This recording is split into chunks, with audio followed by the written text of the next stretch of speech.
புனிதா, ரெண்டு பக்கமும் கிடந்ததுன்னு மறுக்காதீங்க.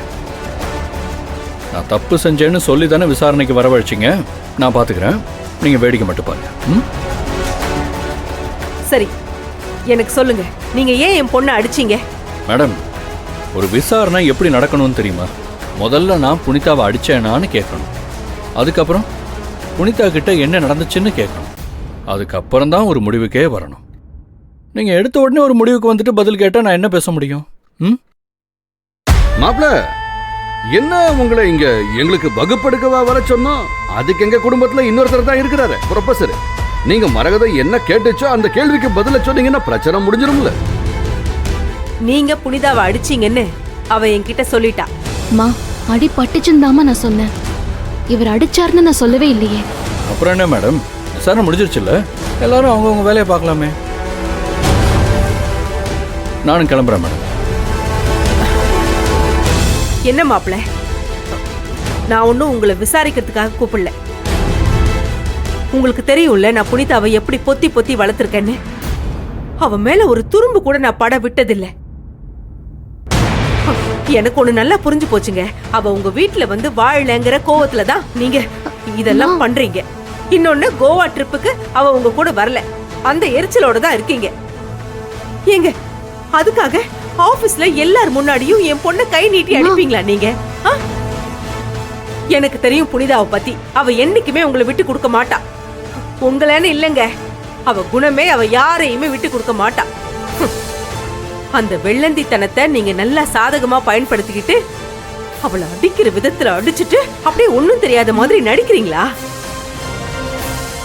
ஓஹோ, புனிதாவை நான் அடிச்சிட்டேன்னு முடிவு பண்ணிட்டீங்கல்ல?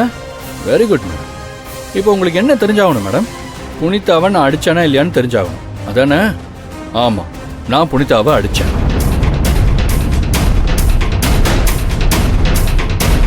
ஆனால் தெரிஞ்சு அடிச்சேனா தெரியாமல் அடிச்சேனான்னு அங்கே இருக்கிறவங்களுக்கு தெரியும். நீங்கள் என்ன பண்ணுறீங்க, என் கூட ஆஃபீஸில் இருக்கிற சரவணனை கூப்பிட்டு விசாரிங்க. என் மேலே தப்பு இருக்கா இல்லையான்னு அப்போ தெரிஞ்சிடும். எனக்கு ஒன்று நல்லா தெரியுங்க, நீங்க அடிச்சத புனிதா என்கிட்ட இருந்து மறைக்கிறா. ஏன்னா நான் வருத்தப்படுவேன், அதுதான். அது எனக்கு நல்லா தெரியும். அவன் அந்த சரவணன் இருக்கானே, இவ தம்பி, அவன் மட்டும் அப்படியே உண்மையை சொல்லிடுவானா? ஏங்க, அவனுக்கு என்னங்க விவரம் தெரியும்? அவனே ஒரு சின்ன பையன். என்னங்க பேசுறீங்க? முதல்ல உங்க பசங்களுக்கு குடும்பம் நடத்துற அளவுக்கு பொறுப்பு வந்துருச்சு. சரவணன் இன்னும் 1-2 மாசத்துல பிள்ளைக்கு அப்பாவாக போறாரு. நீங்க என்னடான்னா என் பசங்களுக்கு விவரம் தெரியாது, அது தெரியாது, பாவம்னு சொல்லிட்டு இருக்கீங்க. இங்க பாருங்க, உங்க தாய் பாசத்துல உங்களுக்கு இருக்கிற பயத்தை அவங்க மேல ஏத்தாதீங்க.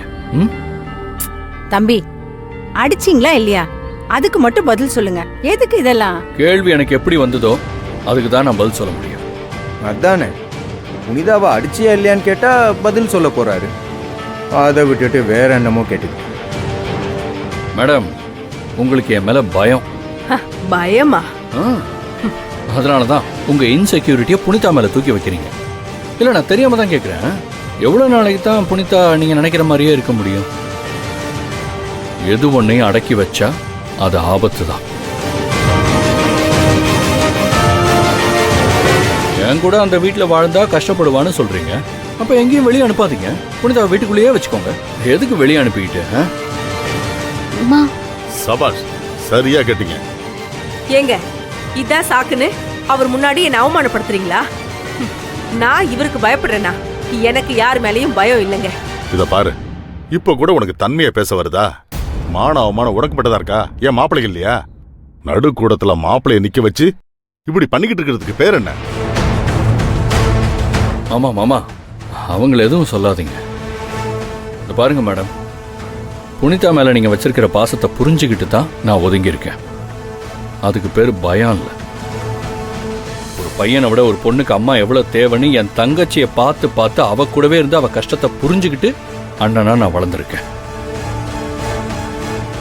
அந்த இடத்துல இருந்து மட்டும்தான் உங்களை மதிக்கிறேன். அதுக்காக நீங்க பேசுறதெல்லாம் கேட்டுட்டு இருக்கணும்னு எனக்கு ஒன்றும் அவசியம் இல்லை. என்ன நடந்துச்சுன்னு உங்க பசங்களை கேட்டு தெரிஞ்சுக்கோங்க. இல்லைன்னு வைங்களேன், இந்த ஆஃபீஸோட சிசிடிவி ஃபுட்டேஜ் உங்க புனிதாவோட ஃபோன்லேயே இருக்கும். போட்டு காட்ட சொல்லுங்க. மாப்ள, உங்க மேல அந்த அளவுக்கெல்லாம் நம்பிக்கை இல்லாம இல்ல. கூப்பிட்டீங்களேன்ற மரியாதைக்காக வந்தேங்க. நான் கிளம்புறேன், வரேன்.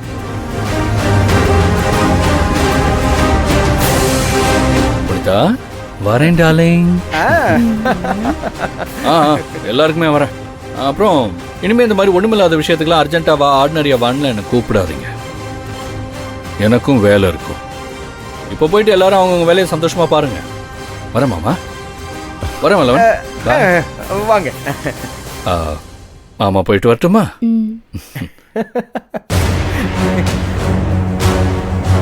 மேடம், வாழ வந்த பொண்ணை தாய்க்கு சமமா நடத்தணும்னு சொல்லுவாங்க. எனக்கு அம்மாவே என் புனிதா தான். அவங்கள ஒரு நாளும் நான் காயப்படுத்த மாட்டேன்.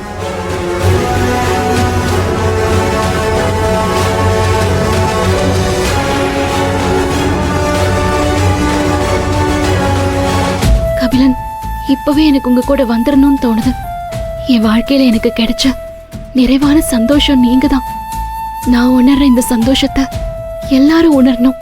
அது வரைக்கும் நான் வெயிட் பண்றேன்.